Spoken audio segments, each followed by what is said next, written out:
Very good morning aspirants. आज हम पढ़ेंगे 9 नवंबर 2024 के करंट अफेयर्स। तो जल्दी से निकालें अपना पेपर पेन एंड करें वीडियो के साथ में ही अपनी नोट्स मेकिंग स्टार्ट। आज की फर्स्ट न्यूज है that national legal services day हम कब सेलिब्रेट करते हैं हर साल 9 नवंबर को। क्यों? ताकि लोगों में अवेयरनेस लाई जा सके। जहां जहां पे लीगल यानी लीगल लेवल पे अगर लिटरेसी साक्षरता की जरूरत है तो उसे कवर अप किया जा सके। देखिए, जब भी हम नेशनल लीगल सर्विसेज की बात करते हैं तो हमारे दिमाग में क्या आता है? NALSA, that is the national legal services authorities act 1995, है ना। तो इस एक्ट के अंडर फॉर्मेशन हुई थी नालसा की। किसी भी बॉडी की जब किसी एक्ट के तहत फॉर्मेशन होती है तो इस तरह की बॉडीज को हम क्या कहते हैं? Statutory bodies. तो यहाँ से क्या समझ आता है कि नालसा भी हमारी एक स्टैट्यूटरी बॉडी है। ठीक है, तो ये एक स्टैट्यूटरी बॉडी है इंडिया में जो फ्री लेवल पे लीगल सर्विसेज प्रोवाइड कराती है जिन्हें भी जरूरत है, एंड एक्सेस टू जस्टिस, न्याय सबको मिले, इस चीज को प्रमोट करती है। ठीक है, चलिए, ये तो हमने जब बात की नेशनल लीगल सर्विसेज की, वहां से हमारे दिमाग में नालसा आ गया है। लेकिन एक्चुअल में पहले कौन सा एक्ट आया था? Legal services authorities act 1987। तो जिस दिन ये जो एक्ट है 1987 में अडॉप्ट किया गया था, उस डे को कॉमेमोरेट करने के लिए हम हर साल 9 नवंबर को national legal services day celebrate करते हैं। ठीक है, तो ये समझ में आ गया हम इस डे को क्यों सेलिब्रेट करते हैं। क्योंकि इस दिन यानी 9 नवंबर 1987 को अडॉप्ट किया गया था national legal services, national legal services authorities act. यहाँ पे कंफ्यूज हो जाते हैं। तो यही एक्ट ना आगे अमेंड होके नेशनल लीगल सर्विसेज बना है। मतलब पहले नेशनल लेवल का नहीं था, फिर नेशनल लेवल का हो गया। ऐसे याद कर लो, है ना। एक चीज इसमें ऐड हुई, कौन सी ऐड हुई है? नेशनल ऐड हुई है। ठीक है, यही जो 1987 का एक्ट था यही अमेंड होके और एनफोर्स होके 1995 में बना था नालसा। ठीक है, चलिए, ये तो हमने पढ़ लिया। अब हम बात करें कि ये जो हम नेशनल लीगल सर्विसेज डे पढ़ रहे हैं, इस साल का इस डे का थीम क्या रहा? तो थीम रहा empowering justice, accessible legal aid to all, right. And पिछले साल का थीम क्या था? अच्छा, पिछले साल का थीम मैं क्यों पढ़ाती हूँ? कई बार एग्जाम में जैसे क्वेश्चन आता है ना, तो आपके पास 4 थीम्स होते हैं option, that which of the following was the theme of this particular day. वहां पे क्या होता है कि कई बार पेपर पहले सेट हुआ होता है, एग्जाम होने में डिले हो जाता है, तो थीम्स, क्योंकि मेरे साथ ऐसा हुआ है तब मैं आपको बता रही हूँ कि थीम पिछले साल का होता है। अब अगर उसमें none of the above option हो तब तो आप वो करोगे, पर अगर वो ऑप्शन ना हो तो जो पिछले साल थीम अनाउंस हुआ था वो आपको टिक मार्क करना होता है, वो करेक्ट आंसर होता है। ठीक है, उस केस में हमारा एक क्वेश्चन गलत हो जाता है। एंड आप गवर्नमेंट एग्जाम्स की प्रिपरेशन कर रहे हैं, आपको ये चीज पता होनी चाहिए एक एक नंबर कैसे बनता है ना। चलिए, अब देखिए, पिछले साल का थीम रहा access to justice for all, empowering the marginalised through legal awareness. ठीक है, नाउ एक और डे है जो 9 नवंबर को ही सेलिब्रेट किया जाता है, which is the world Freedom day. ये जो वर्ल्ड फ्रीडम डे है 9 नवंबर को सेलिब्रेट किया जाता है क्योंकि इस दिन ये जो बर्लिन वॉर थी, ये ना हम वर्ल्ड हिस्ट्री में पढ़ेंगे जब भी मैं स्टार्ट करूंगी। अभी फिलहाल कोई चांसेस नहीं है वर्ल्ड हिस्ट्री स्टार्ट होने के, क्योंकि अभी हमें फिजिक्स कंप्लीट करना है, एम लक्ष्मीकांत पढ़ना है, उसके बाद ये कुछ और शुरू होगा। ठीक है, तो ये जो आपकी बर्लिन वॉल है, चलिए इसके बारे में थोड़ा सा पढ़ लेते हैं। 1989 में इस वॉल को तोड़ दिया गया था। इसी वॉल के टूटने के साथ कम्युनिज्म, जिसे हम साम्यवाद बोलते हैं, उसका एंड हुआ था सेंट्रल एंड ईस्टर्न यूरोप में।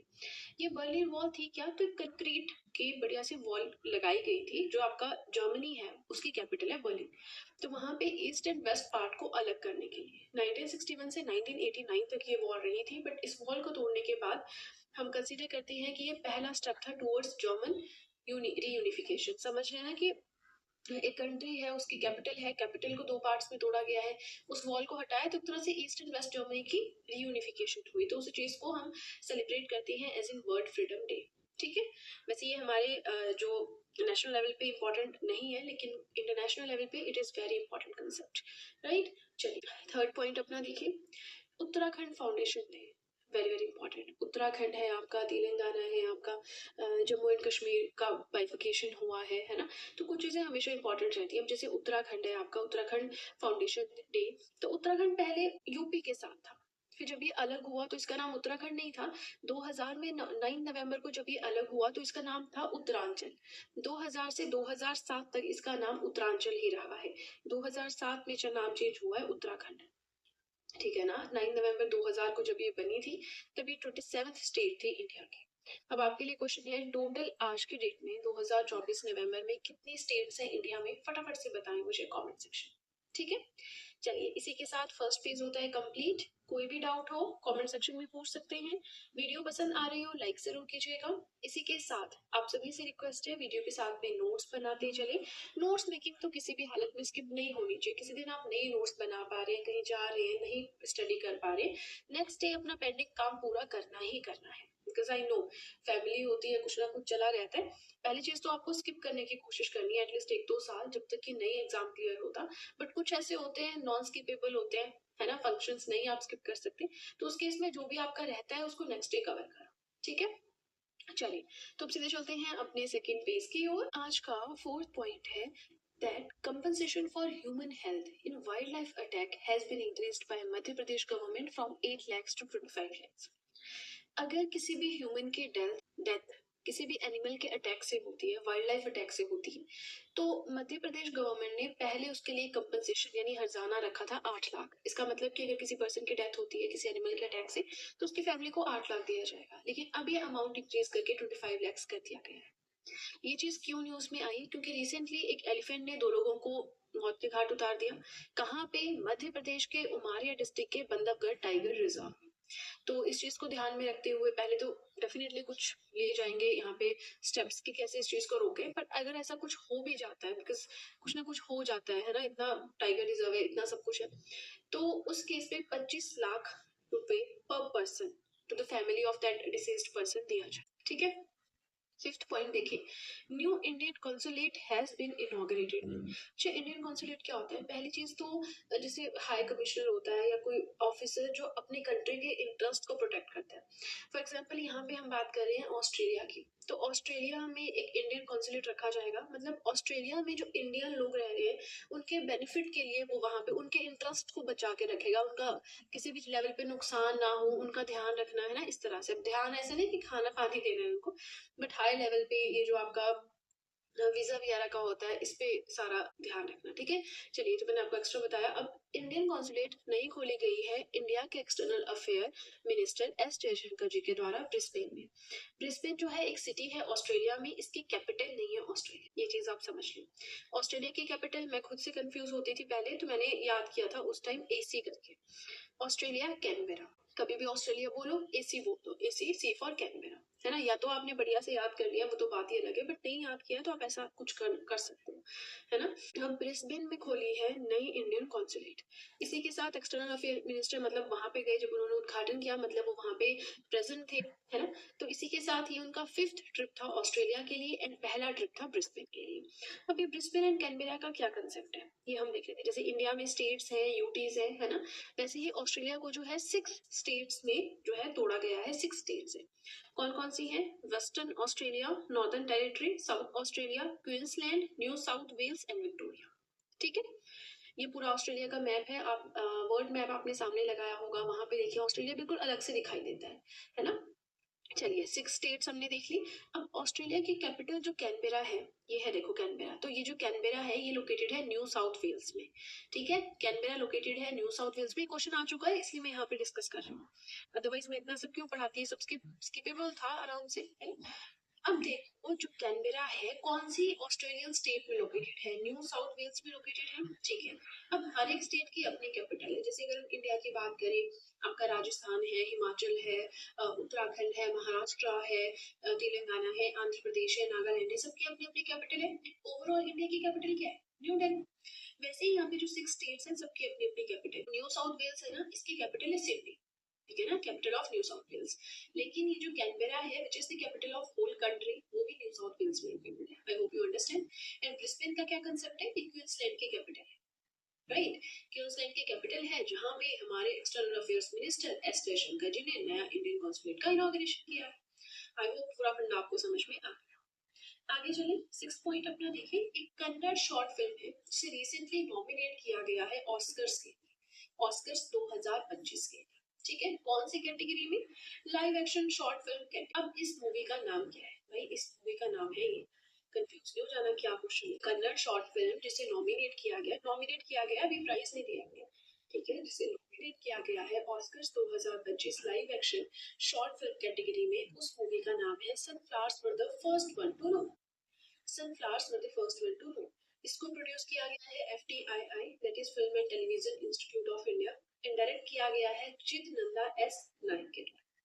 ये मूवी जो है, शॉर्ट फिल्म जो है, ये लास्ट सिने प्राइज भी जीत चुकी है केन्स 2024 में, राइट। चलिए, 7th पॉइंट अपना देखिए, रोहित पास्ट अवे रिसेंटली। कौन थे ये? बहुत ही फेमस फैशन डिजाइनर, ठीक है। चलिए, इसी के साथ हमारा सेकेंड पेज भी हो गया कंप्लीट। अगेन कोई भी डाउट हो कमेंट सेक्शन में पूछ सकते हैं। वीडियो पसंद आ रही हो लाइक जरूर कीजिएगा। इसी के साथ देखिए, आप सब चाहें तो जीएस हैंड रिटन नोट्स भी परचेज कर सकते हैं, जिसमें history, polity, geography, economics, current affairs, art and culture, biology, chemistry, ये सारी पीडीएफ्स आपको मिल जाएंगी। परचेज लिंक आपको डिस्क्रिप्शन बॉक्स में मैंने दे रखा है, ठीक है।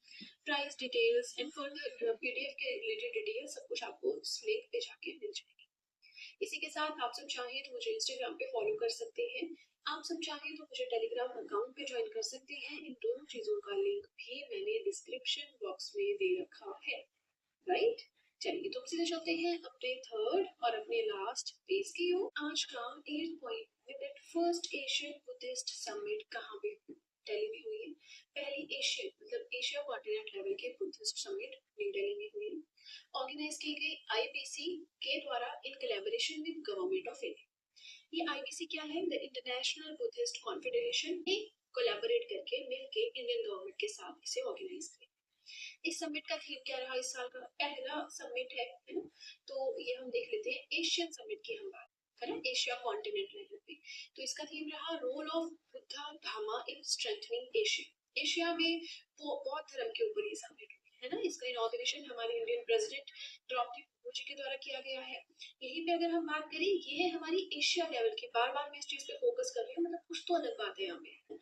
ये है हमारी पहली एशिया लेवल की बुद्धिस्ट समिट। अगर हम बात करें 2023 में ये हो चुकी है पहली ग्लोबल लेवल की बुद्धिस्ट समिट, अंतरराष्ट्रीय स्तर पे पूरी दुनिया की, है ना, जो होस्ट की गई थी ministry of culture plus IPC के द्वारा, वो भी न्यू दिल्ली में, इंडिया में ही, ठीक है। क्योंकि देखो, ये वाला धर्म है ना आपका, जैसे वियतनाम है, थाईलैंड है, म्यांमार है ना, नेपाल है, भूटान है, चाइना, इस साइड ये धर्म जो है बौद्धिज्म ज्यादा है ना। बाकी इंडिया में भी बात करो, यहाँ भी।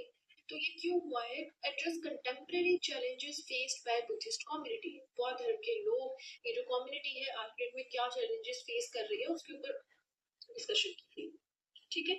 9th पॉइंट अपना देखें, ग्लोबल अलाइड हेल्थ नेटवर्क। ये जो नेटवर्क है ना, इसका आपने शॉर्ट फॉर्म याद रखनी है, GAHN। ये लॉन्च किया गया है IAHC 2024 में, मतलब एक कॉन्फ्रेंस हुई, कॉन्फ्रेंस में इस नेटवर्क को जो है लॉन्च किया। कॉन्फ्रेंस की फुल फॉर्म क्या है? International allied health conference. इस कॉन्फ्रेंस में लॉन्च किया गया इस नेटवर्क को। अब पहले कॉन्फ्रेंस देख लेते हैं, क्योंकि कॉन्फ्रेंस का थीम भी है, किसने ऑर्गेनाइज की वो भी दिया हुआ है, तो फिर कॉन्फ्रेंस भी इम्पोर्टेंट है। डेफिनेटली हम नेटवर्क के बारे में भी पढ़ेंगे। अब देखो, ये जो कॉन्फ्रेंस है, ये ऑर्गेनाइज की गई by National University Health System and SingHealth and the National Healthcare Group. तीन है ऑर्गेनाइजेशंस जिन्होंने इसे ऑर्गेनाइज किया है। क्वेश्चन यहाँ से आ सकता है। थीम क्या रहा इस साल का? एडवांसिंग अलाइड हेल्थ, डाइवर्स इन कॉलिंग, यूनाइटेड इन पर्पस, ठीक है। अब ये जो ग्लोबल अलाइड हेल्थ नेटवर्क है, जो एक्चुअल में न्यूज में था, जिससे हमने इतनी सारी चीजें पढ़ी, कॉन्फ्रेंस को किसने ऑर्गेनाइज किया? थीम, है ना। तो एक्चुअल में ये जो नेटवर्क है, ये लॉन्च किया गया था ताकि स्ट्रेटेजिक लेवल पे सारे जो स्टेक होल्डर्स हैं वो आके मिले, इंक्लूडिंग WHO, और हेल्थ के ऊपर डिस्कशन करें। WHO समझते हैं, वर्ल्ड हेल्थ ऑर्गेनाइजेशन, जिसकी फॉर्मेशन 1948 में हुई थी, जिसके हेडक्वार्टर्स जिनेवा स्विट्जरलैंड में है। इसी तरह से आपके पास WTO है, IMF है, वर्ल्ड बैंक है, यूनेस्को है, यूनाइटेड नेशंस है ना, बहुत सारी ऑर्गेनाइजेशंस हैं। अगर आप उनके बारे में इन डिटेल पढ़ना चाहते हैं, तो ये सब कुछ मैं पढ़ा चुकी हूँ ऑलरेडी। अगर आपने पढ़ना है, मेरे यूट्यूब चैनल पे जाएं, प्लेलिस्ट सेक्शन पे जाएं, वहाँ पे जाके आप static GK handwritten note की प्लेलिस्ट देख सकते हैं। टोटल 99 वीडियोस वहाँ पे हैं, मतलब टोटल 99 टॉपिक्स मैं पढ़ा चुकी हूँ, ठीक है। चलिए, वहाँ पे जाके जरूर देखिए, in case you are interested in these topics. 10th point अपना देखिए, एक और पर्सन का रिसेंटली निधन हुआ है, जिनका नाम है Sharda Sinha. Passed away recently. Chhath Puja से ये काफी रिलेटेड मानी जाती है। वहाँ इन्होंने गीत गाए हैं इस फेस्टिवल के बहुत ज्यादा, है ना। पहली बात तो बहुत ही फेमस फोक सिंगर है। ये नाइटिंगेल ऑफ बिहार कही जाती थी। पद्मश्री इन्हें मिला 1991 में। पद्म भूषण इन्हें मिल चुका है 2018 में, है ना। तो Sharda Sinha, nightingale of Bihar, passed away recently, renowned folk singer थी, ठीक है। चलिए, इसी के साथ हमारे आज के करंट अफेयर्स होते हैं कंप्लीट। आई होप मैंने जो पढ़ाया आपको समझ में आया है, वीडियो अच्छी लगी है। वीडियो पसंद आई हो तो चैनल को ज़रूर सब्सक्राइब करें, बेल आइकन को प्रेस करें सो दैट मैं जैसे ही कोई वीडियो अपलोड करूं सबसे पहले नोटिफिकेशन आपके पास पहुंचे। प्लस जो भी आपके फ्रेंड्स हैं जो भी गवर्नमेंट एग्जाम्स के लिए प्रिपेयर कर रहे हैं उनके साथ भी मेरे चैनल का लिंक ज़रूर शेयर करें so that in handwritten notes का उन्हें भी कुछ फ़ायदा हो सके। तो चलिए फ्रेंड्स, आज के लिए इतना ही। अब हम मिलेंगे नेक्स्ट वीडियो में। So that's it and see you soon.